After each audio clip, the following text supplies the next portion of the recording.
دومین گزینه پس از رایت کلیک یا کلیک راست بر روی هر ارز در پنجره مارکت واچ گزینه چارت ویندو است که برای باز کردن پنجره تغییرات قیمتی و نمودار آن جفت ارز یا شاخص به کار برده می شود.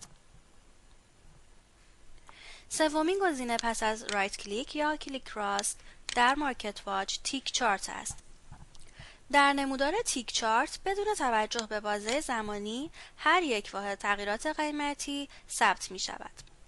دقت بفرمایید در پنجره تیک چارت به صورت پیش‌فرض قیمت بید یا همان قیمتی که مشتری می تواند سل انجام دهد به صورت قرمز رنگ نمایش داده می شود. اگر تمایل داشته باشید قیمت اسک یا قیمت خرید مشتری یا بای را همزمان با قیمت بید داشته باشید می توانید با رایت کلیک یا کلیک راست در وسط پنجره تیک چارت و انتخاب اسک لاین همزمان با قیمت بید قیمت اسک را به رنگ آبی داشته باشید. انتخاب گرید با رایت کلیک در وسط این پنجره به معنی نشان دادن خطوط خاکستری شبکه بندی در میانه صفحه تیک چارت است. برای بازگرداندن پنجره مارکت واچ به حالت سیمبل پیش‌فرض می توانید از قسمت پایین سیمبل را انتخاب کنید. بخش دوم پنجره که با رایت کلیک یا کلیک راست بر روی یکی از ارزهای مارکت واچ وجود دارد، مربوط به تنظیمات مخفی کردن یا نمایش دادن جفت ارز یا شاخص مورد نظر در لیست مارکت واچ است. از هاید برای حذف آن جفت ارز، کالا یا شاخص که بر روی آن رایت کلیک شده استفاده می شود. البته در صورتی آن جفت ارز یا شاخص از این لیست حذف می شود که پنجره معاملاتی آن جفت ارز باز نباشد و در عین حال معامله‌ای بر روی آن فعال نباشد.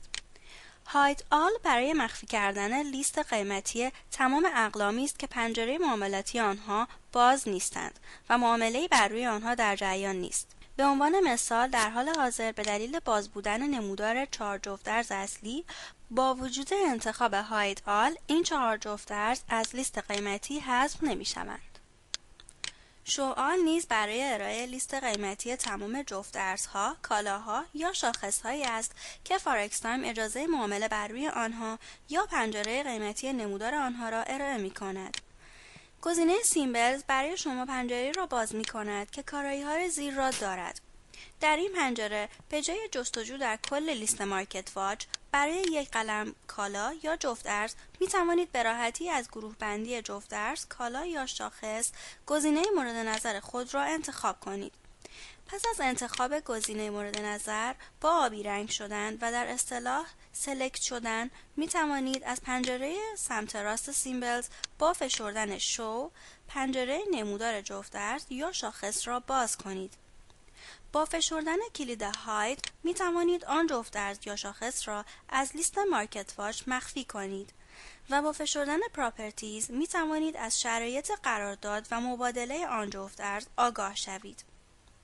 تعریف گزینه‌هایی که در پنجره پراپرتیز باز می شود بدین قرار است. اسپرد کارمزد و اختلاف نرخ خرید و فروش را نشان می دهد. در صورتی که اسپرد 0 باشد بدین معنی است که کارمزد شناور را متغیر است. دیجیتس تعداد رقم‌های اعشار برای آن جفت ارز یا شاخص را نشان می دهد. برای نمونه این مقدار در کارگزاری فارکس تایم در جفت ارز یورو به دلار 5 رقم اعشار بعد از ممیز است. استاپ لول مشخص می کند حداقل فاصله دستورات شرطی و حد زیان یا حد سود باید چقدر تا قیمت جاری بازار فاصله داشته باشد. صفر بودن این مورد نیز به معنای شناور و متغیر بودن این گزینه است. به طور معمول در کارگزاری فارکس تایم فاصله اوردرگذاری یا قرار دادن دستور حداقل 2 برابر مقدار اسپرد است. گزینه Pendings are good till cancel مشخص می کند که آیا اجازه لغو کردن دستورات شرطی قبل از رسیدن بازار به محدوده فعالسازی وجود دارد یا خیر. سواب تایپ مشخص می کند آیا بهره شبانه بر روی آن جفت ارز، کالا یا شاخص دریافت می شود یا خیر و اگر دریافت می شود به چه صورتی محاسبه می شود. سواب لاین مشخص می کند تفاوت نرخ بهره یک شب برای جفت ارز مورد مبادله در معاملات خرید ارز اول و فروش ارز دوم چقدر است. اگر این رقم مثبت باشد بدین معنی است که در ساعت 12 نیمه شب بهره شبانه مثبت به مقدار قید شده به ازای 1 لات بسته به حجم معامله شما پرداخت خواهد شد و اگر منفی باشد بدین معنی است که رأس ساعت 12 برای معامله مذکور بهره شبانه از شما کسر می شود. مارجین کلکولیشن مود مشخص می کند مارجین یا سپرده احتیاطی برای آن جفت ارز یا شاخص چگونه محاسبه می شود. مارجین هج نیز مشخص می کند برای معاملات معکوس معامله اولیه که اصطلاحاً هج نامیده می شود چه مقدار مارجین یا سپرده احتیاطی نیاز است. پس از گزینه سیمبل به گزینه ست می رسیم. از این گزینه برای این منظور استفاده می شود که پس از انجام تنظیمات و قرار دادن جفت ارزها یا شاخصهای مورد نظر در لیست مارکت واچ می توان لیست مورد نظر را از قسمت ست با سیو از ذخیره کرد یا با ریموو یک لیست را حذف کرد. گروه بندی لیست های ذخیره شده در قسمت دوم داخل گزینه ست ذخیره می شود. قسمت سوم که پس از رایت کلیک در مارکت واچ دیده می شود برای مرتب سازی و شرایط نمایش لیست جفت ارزها و کالاهاست. های و لو در صورت تیک خوردن مشخص می کند در کنار قیمت بید و اسک حد اکثر قیمت روز در ستون های و حداقل قیمت روز در لو نمایش داده شود. تیک خوردن قسمت تایم ستونی را به مارکت واچ اضافه می کند که در آن آخرین زمانی که تغییرات قیمتی از سرور کارگزار به پایان متاتریدر رسیده است را نشان می دهد. اوتو ارنج در صورت تیک خوردن مشخص می کند که ترتیب قرارگیری خودکار لیست همیشه به صورت پیش‌فرض مشخص شده باشد. گرید نیز شبکه‌بندی و جداسازی بین جفت ارزها و ستونها را شامل می شود. پاپ آپ پرایسز پنجره‌ای است که با وجود نشان دادن لیست قیمتی و جفت ارزهای داخل مارکت واچ از نرم افزار جدا می شود. از این پنجره زمانی می توان استفاده کرد که در صورت نیاز به باز کردن و مشاهده یک برنامه جداگانه بر روی صفحه نمایش کامپیوتر می توانید این صفحه را به اندازه دلخواه در جایگاهی از صفحه نمایش بگذارید تا همزمان تغییرات قیمتی را مشاهده کنید.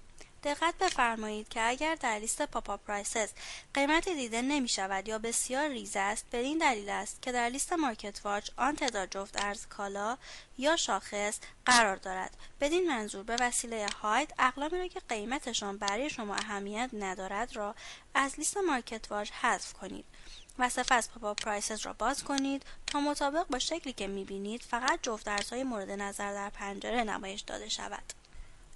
در صورت نیاز می توانید اندازه و سایز پنجره پاپ آپ پرایسز را تغییر دهید. در عین حال با رایت کلیک یا کلیک راست در وسط این پنجره می توان از طریق تیک زدن گزینه Always on the top کاری کرد که پنجره پاپ آپ پرایسز همیشه بالاترین و اولین پنجره نمایش داده شده در مانیتور باشد. با انتخاب فول اسکرین پنجره پاپ آپ پرایسز می توانید پنجره را به پهنای کل صفحه نمایش گسترش داد.